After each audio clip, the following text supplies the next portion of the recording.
O sofrimento é sempre passageiro, mas desistir é para sempre. Olá, meus queridos amigos. É com grata satisfação que cá estamos nós novamente, animados com a possibilidade de poder dialogar um pouquinho com vocês sobre crise existencial. É isso mesmo, meus queridos. Muita gente chegando, procurando ajuda e parece que na ponta da língua já vem a resposta quando a gente pergunta qual que é a sua queixa, né? Qual que é o problema que você está enfrentando ou como você está se sentindo. Muita gente sempre tendo aí em comum como resposta a seguinte frase: crise existencial. Roberto, estou vivendo uma tremenda crise existencial. Roberto, estou vivendo um grande dilema. O que geralmente traz a pessoa, que faz a pessoa vir buscar ajuda, justamente é um momento de crise, que consequentemente vai gerar algum sofrimento, tá? E aí, dependendo do nível desse sofrimento, a pessoa vem até o consultório de uma determinada forma. Tá? Quanto maior o sofrimento, maior o desespero e qual que essa pessoa vai estar vivenciando, né? Mas, afinal, o que que é uma crise existencial? A crise existencial, meus queridos amigos, nada mais é do que uma noção terminológica, né, que foi criada simplesmente para especificar uma determinada situação conflituosa, né? Até mesmo porque, quando falamos em crise existencial, olha, eu estou passando por uma crise existencial. É um tanto ilógico, porque se for pensar de uma maneira mais profunda, a gente vai perceber que a própria existência é uma crise, né? Uma crise que começa lá no parto, lá na concepção. O esperma, o espermatozoide que precisa inserir-se no óvulo, né? Para que ocorra a fecundação. Aí isso já é uma crise, afinal, existem milhões de espermatozoides numa corrida, onde apenas um, ou no caso se for gêmeos, dois ou três, dependendo da quantidade de gêmeos que, que será gerado naquele momento.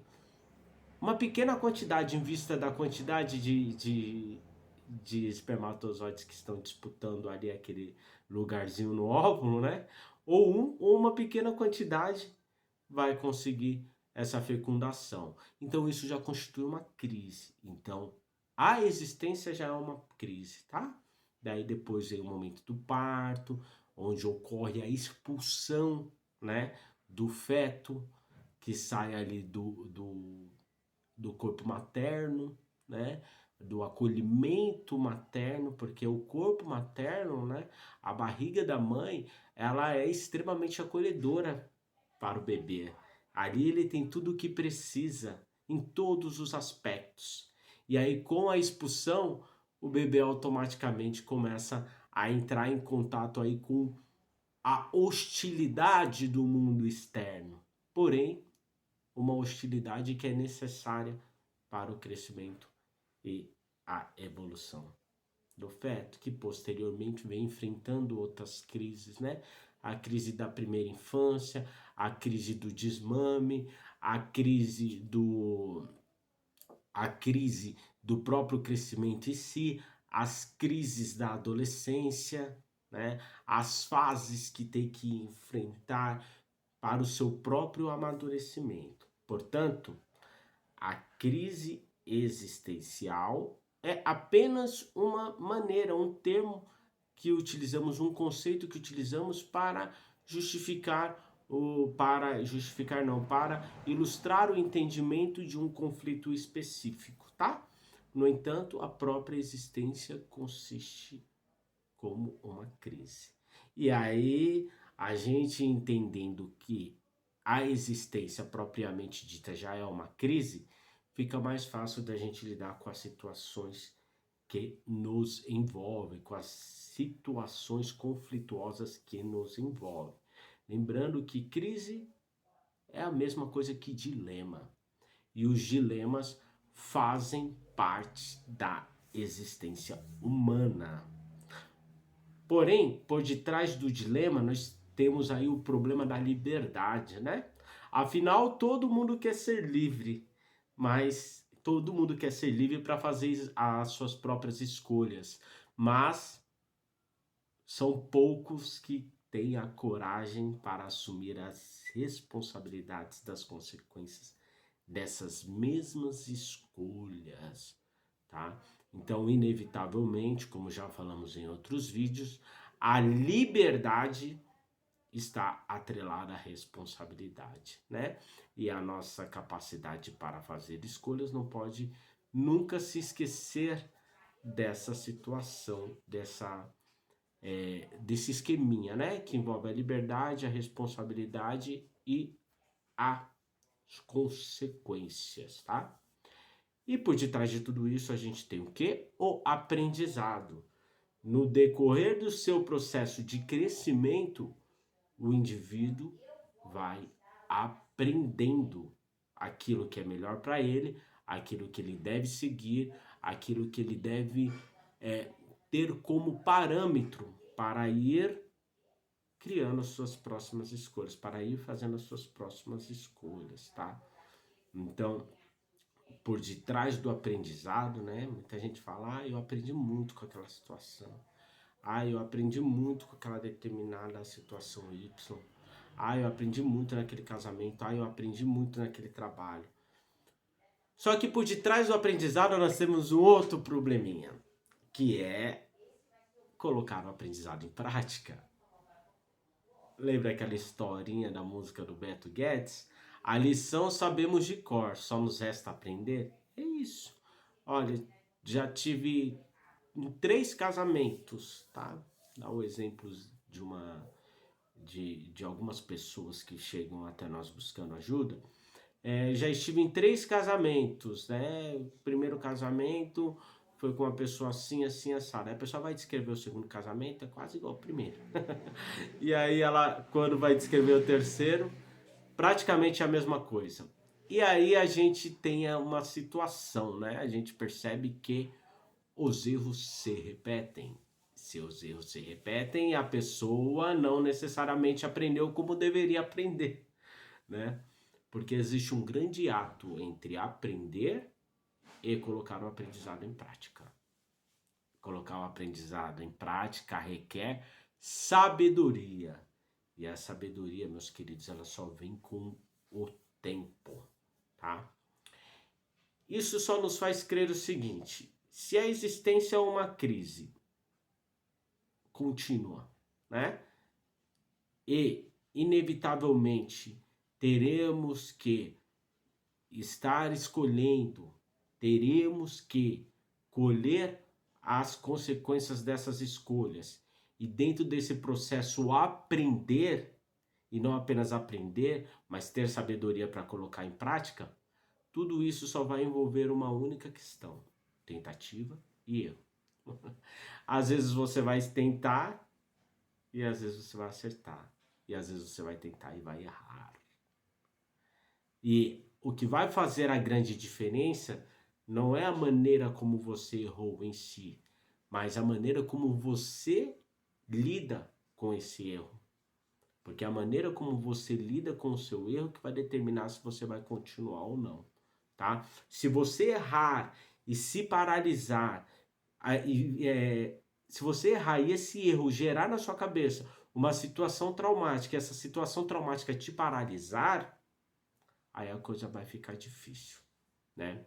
Portanto, por isso que a gente sempre, dentro de nosso trabalho, orienta, persista, continue, por mais difícil que a situação pareça, precisa continuar. Mas, Roberto, é muito difícil continuar, eu sofri um acidente, eu tô aqui numa cama, eu não sei se eu vou voltar a andar. Continue na cama, procure trabalhar a sua cabeça, procure se livrar dos pensamentos que te fazem mal. Procure se livrar daqueles pensamentos que te causam mais mal-estar do que esse que você já está vivendo. Precisa buscar as saídas. Precisa buscar de cada situação o aprendizado que ela traz. Por quê? Porque é nesse processo que você cresce. É nesse processo que você evolui. Mas, Roberto, eu aqui na cama vou evoluir para onde? Você sempre tem que evoluir, desde que você queira. Só querer não é uma coisa que a gente diz da boca para fora, tá? Não, eu quero fazer isso, eu quero fazer aquilo. Eu vejo isso muito com pessoas com problema de vício, né? Não, eu quero parar de beber, eu quero parar de usar droga, eu quero isso, eu quero aquilo. Olha, não fale, faça, busque, tá? Porque o que a gente fala nem sempre tá carregado da intenção que a gente tem dentro da gente, tá? Então é nesse sentido que a gente precisa tomar cuidado. E entender que dentro desse processo de crise, de dilema, que envolve escolhas, que envolvem consequências, que nós temos que ser responsáveis pelas nossas consequências, que temos que aprender com elas e que temos que pôr esse aprendizado em prática.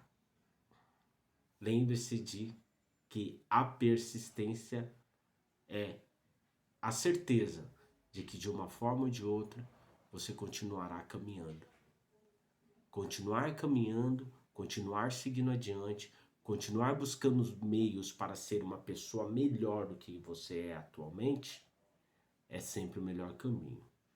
Portanto, ontem melhor do que hoje melhor do que ontem e amanhã melhor do que ontem, tá?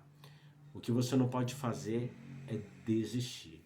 Precisa persistir e seguir em frente, sempre se esforçando para colocar o aprendizado em prática.